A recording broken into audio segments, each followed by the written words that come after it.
Glorificado, exaltado é o nome santo do Senhor. Aleluia.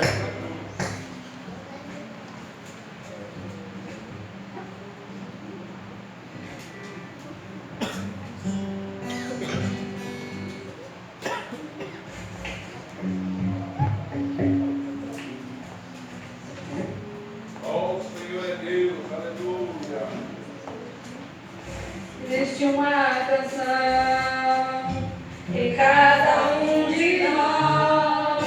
Foi Deus quem escreveu, pra Ele que Ele ouvir. O inimigo quer tirar ela de mim, mas Ele é até o fim.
depois de 2 anos e alguma coisa, eu estava gestante de Arielle quando eu estive aqui, juntamente com os irmãos, em uma outra campanha.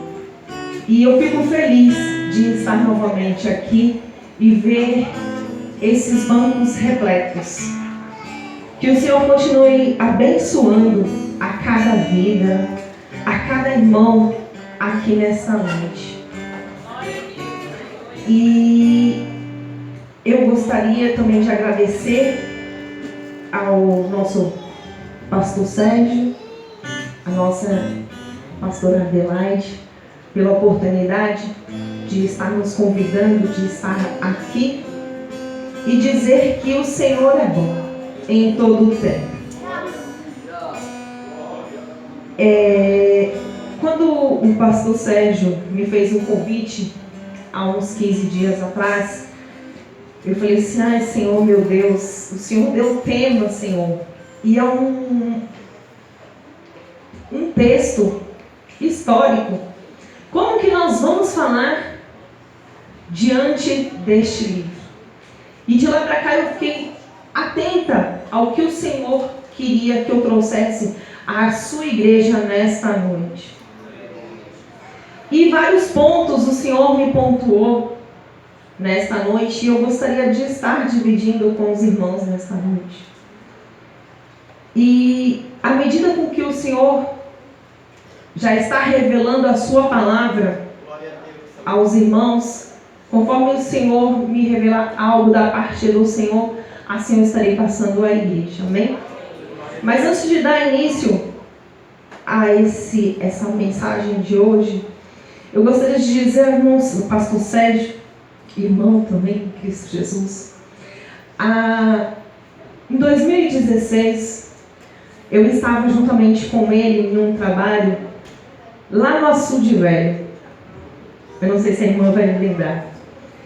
E o pastor Sérgio, ele estava concorrendo às eleições lá em Tremedal.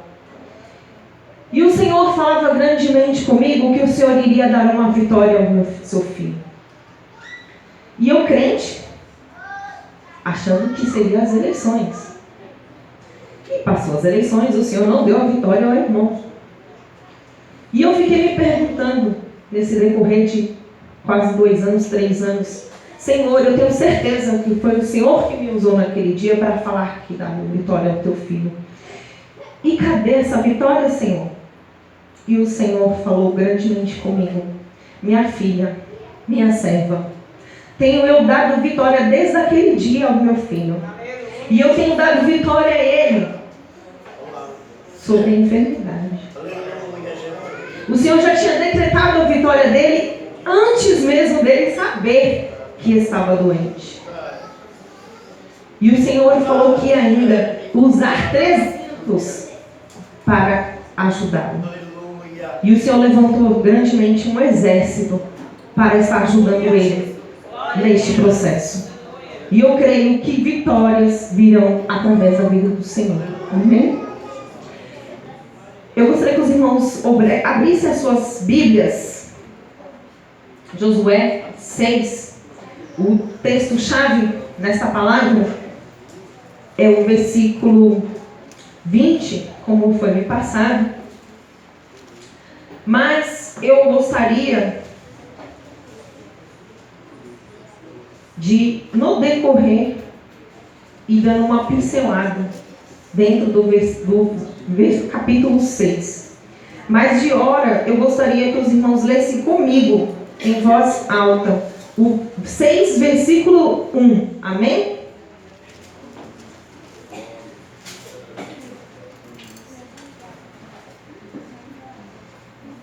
Josué 6, 1. 1, 2, 3 e...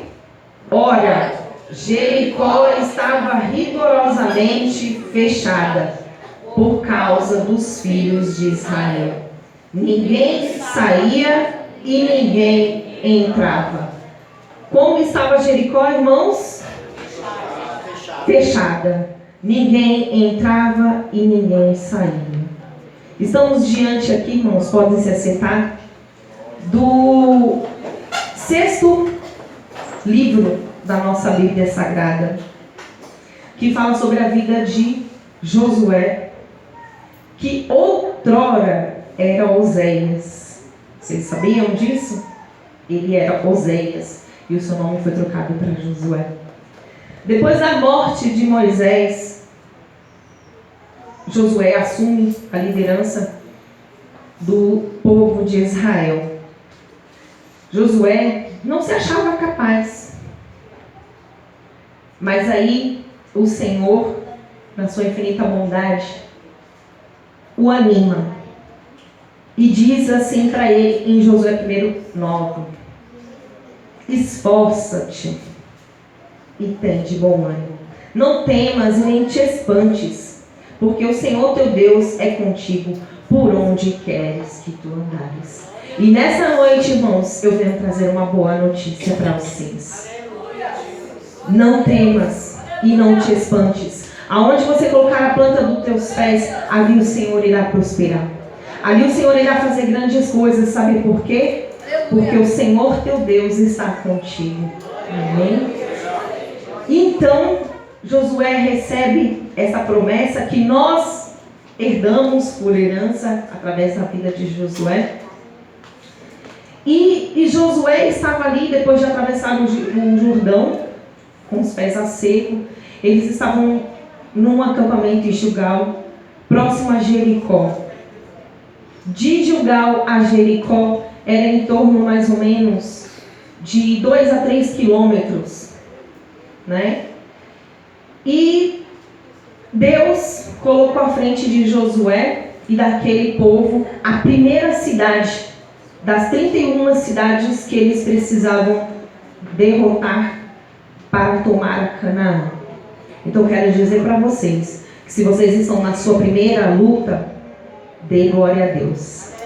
Se vocês estão passando pela sua segunda, dê glória a Deus. Porque Israel teve que passar por 31 cidades para chegar a Canaã. E nós vamos chegar a Canaã, porque o nosso Deus irá vir buscar a sua igreja. O Senhor irá vir buscar uma igreja lavada e remida no sangue do Cordeiro. Então, se você está na prova, irmão, dê glória a Deus. E o Senhor ali passa instruções a Josué, quando ele se depara com aquela muralha. Nós não estamos falando de uma qualquer muralha, nós estamos falando de uma fortaleza. Uma fortaleza. Às vezes você acha que o seu problema é pequeno, mas não se esqueça que o nosso Deus é bem maior. Eles estavam diante de uma fortaleza que aos nossos olhos poderia ser inacessível. Ela diz os historiadores, os arqueólogos, que ela tinha de altura 9 metros. Alguns dizem que ela tinha 3,5 metros a 4 metros de largura. Que existiam casas em cima dela. Podiam-se caminhar carros de um lado ao outro, como se fosse uma rua, em cima da muralha. Então eu fico imaginando a grandiosidade e a fortaleza que era aquela cidade.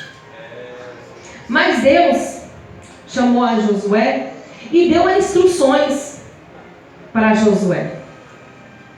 Aos nossos olhos, instruções simples.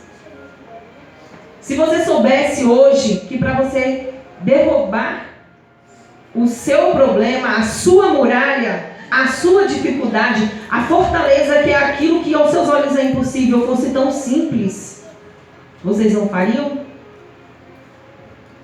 Faríamos, porque o Senhor nos garante a vitória, não é verdade? Instruções estranhas, não?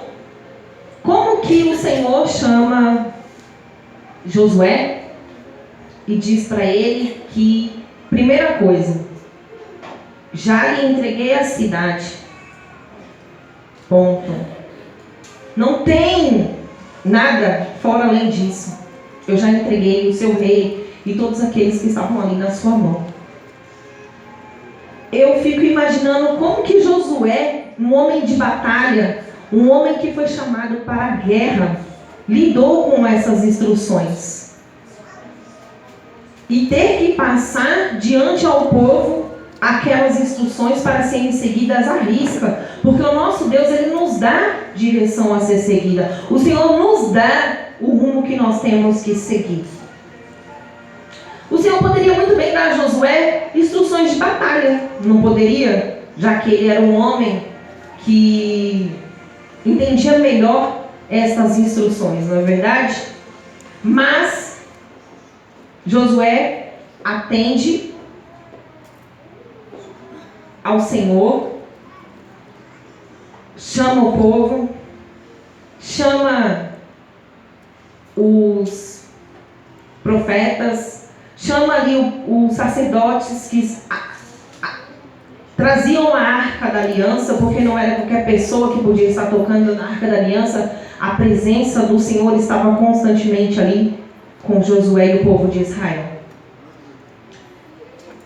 E o Senhor dá instruções a ele, né? No versículo 10 diz assim: Porém, o povo ordenará a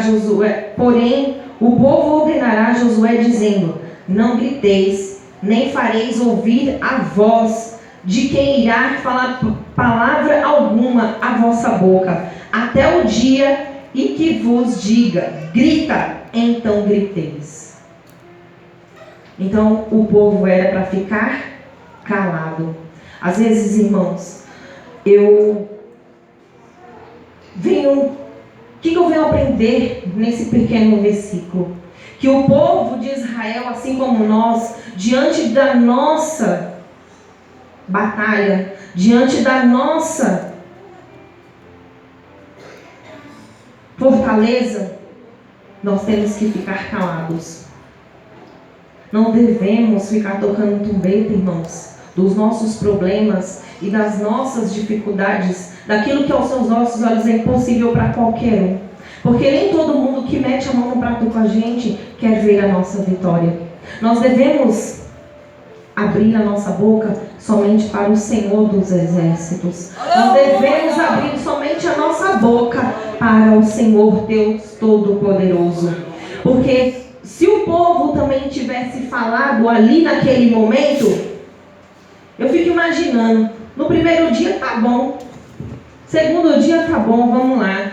E se o povo ficasse, imagina aí, dando uma volta, não sei quantos quilômetros tinha a cidade para circular ela, mais 3 quilômetros para ir, mais 3 quilômetros para voltar. Primeiro dia ia ser bom, segundo dia ia ser bom. No terceiro dia já ia começar a entrar dúvida no coração do homem. E na dúvida o Senhor não opera. Vocês sabiam disso? Nós precisamos crer. Josué creu que a vitória já era dele. E nisso o povo estava ali de boca fechada. Então, irmãos, fechem a boca. Não conte os seus problemas, as suas decepções para qualquer um. O seu pastor, a sua pastora, para o Senhor. Porque o Senhor há de entrar na batalha contigo. E depois da batalha, você vai contar a linha da vitória. Porque se você conta o seu problema, a sua dificuldade, a sua batalha para qualquer um, aí entra a tristeza, o desânimo, a falta de fé. Entra várias coisas que impedem o trabalhar do nosso Deus.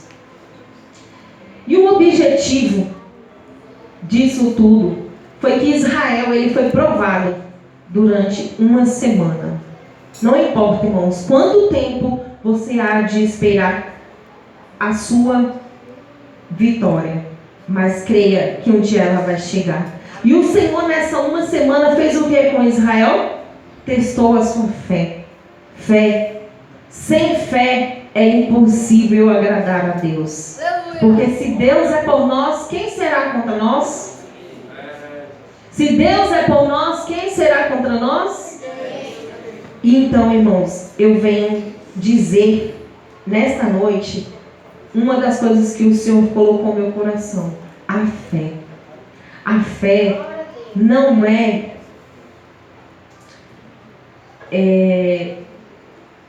uma coisa que você fala assim: eu preciso ver. Muita gente fala igual Tomé, né? Eu preciso ver para crer. Não, a fé é questão de atitude, de decisão. Você decidiu ter fé naquilo. Porque o que é a fé? É aquilo que os nossos olhos não viram e que chegou ao nosso coração e nós cremos que vamos receber. Então, pela fé, ruíram-se as muralhas de Jericó. Lá em Hebreus 11, a partir do 30, fala na galeria dos heróis da fé, né? Aqueles irmãos que tiveram fé. Noé, pela fé, construiu uma arca que durou 100 anos. Se o Senhor mandar você construir algo que vai durar 100 anos, você irá fazer? Mas pela fé Noé fez. Pela fé de Josué, Moisés não, Moisés já tinha falecido. Pela fé de Josué, as muralhas ruíram. Pela fé de Raabe, ela foi salva no meio dos cananeus e conseguiu a sua vitória. Então, irmãos, o Senhor nos chama a atenção esta noite para que nós tenhamos fé naquilo que o Senhor coloca em nossos corações. Independente de qual seja a sua luta, independente de qual seja a sua batalha, o Senhor nos convida a ter fé. Depositar sua fé nele, porque Ele é um Deus do impossível e Ele pode fazer. E essas muralhas, o que representam na sua vida hoje? É o emprego que não tem? É a enfermidade? É o filho que está nas drogas? É a sua filha que te está dando problema? O que são essas muralhas hoje na sua vida? Algo que dentro de você não precisa responder. Algo que dentro de você está impossível. Essas muralhas, irmãos, é tudo aquilo que impede o cumprir de Deus em nossas vidas. Tudo o que impede o cumprir de Deus em nossas vidas são essas muralhas. Mas eu trago mais uma boa notícia para os irmãos nesta noite. O inimigo já foi entregue em vossas mãos.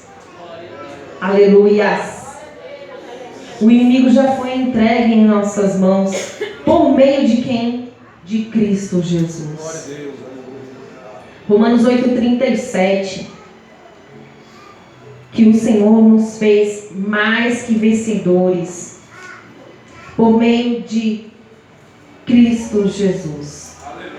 Se o Senhor já fez essa exclamação, que em Cristo Jesus nós somos mais que vencedores, quem pode tirar a vitória das tuas mãos? Ninguém. Josué está ali, rodeou a cidade 6 dias. No 7º dia ele precisava dar 7 voltas na muralha e ordenou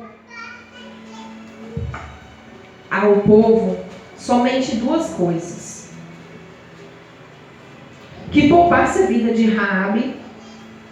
Eu acredito que tem 3 semanas que os irmãos estão aqui ouvindo falar de muralhas de Raabe, de Josué, de Israel, de Hebreus. Raabe era uma prostituta que vivia em cima do muro e que, por decisão, ela creu no Deus de Israel. Ela creu que o Deus de Israel ia dar aquela cidade aos israelitas. E ela escondeu aqueles 2 espias dentro da sua casa e ajudou eles ainda a fugir, descendo por uma corda, mesmo sabendo que a sua vida estava correndo perigo. Mas ela sabia que o maior era o Deus de Israel, que iria dar vitória sobre aquele povo. E ela simplesmente creu. Teve fé. Tanto é que ela faz parte lá da galeria dos heróis da fé. Simplesmente ela creu, irmãos, que ela teve fé que o Senhor iria fazer. E ali Josué fala: poupem a vida de Raabe e dos seus familiares como que eles iriam saber? Raabe colocou uma fita vermelha diante da sua casa para que pudessem identificar e não acabar. Por quê?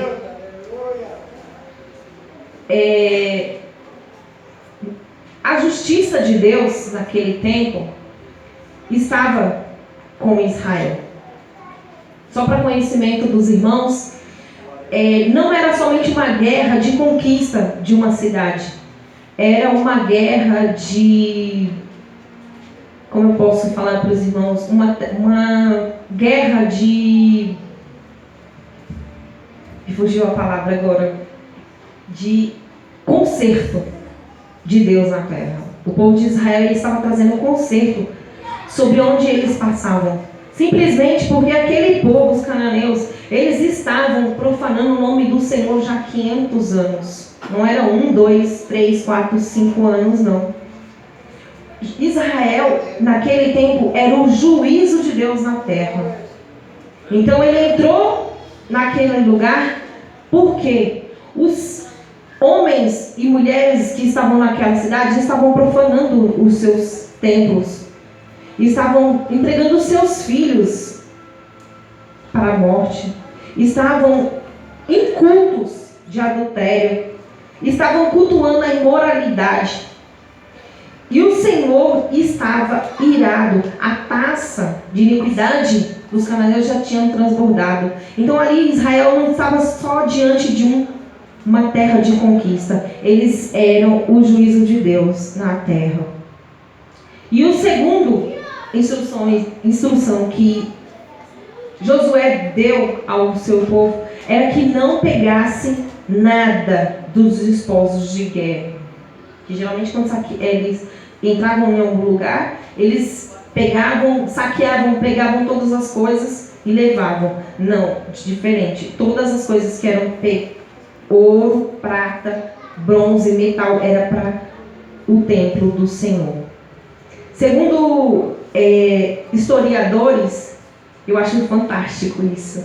Quando eu entro lá no YouTube, que os historiadores, arqueólogos, ficam não sei quantos anos escavando determinado lugar para comprovar algo que nós sabemos diante da palavra que existiu. Por que nós cremos nisso? Pela fé. Aleluia! Glória a Deus.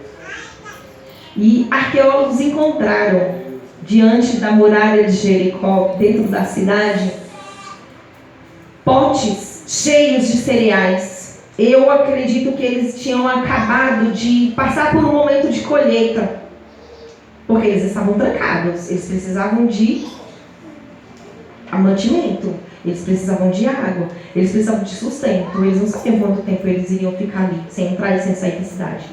E eu fico impressionada porque eles seguiram à risca o que Josué falou. Foram encontrados potes cheios de cereais, mas ouro, prata, bronze, não foi encontrado nada. Então eu fico maravilhada porque a obediência do povo. Eles obedeceram. Simplesmente, eles fizeram aquilo que o Senhor ordenara às suas vidas. Então, assim, entre o versículo 15 e 21, Josué tomou a cidade pela fé que tinha em Cristo Jesus, em nosso Deus, seguiu as suas instruções. E diante dessas instruções, Raabe, que era uma prostituta, mentiu para salvar aqueles espias, estava diante dessa história. E eu quero dizer aqui para os irmãos que o nosso Deus, ele não foi conivente com a mentira e nem com a prostituição, a profissão que Raabe exercia. Ele não foi conivente, mas Deus, ele sabe o interior do nosso coração. Nós não sabemos quais circunstâncias que levaram Raabe a se prostituir. Nós sabemos que na antiguidade muitas meninas eram profanadas, eram desonradas dentro da sua própria família. Nós não sabemos qual foi o motivo que levou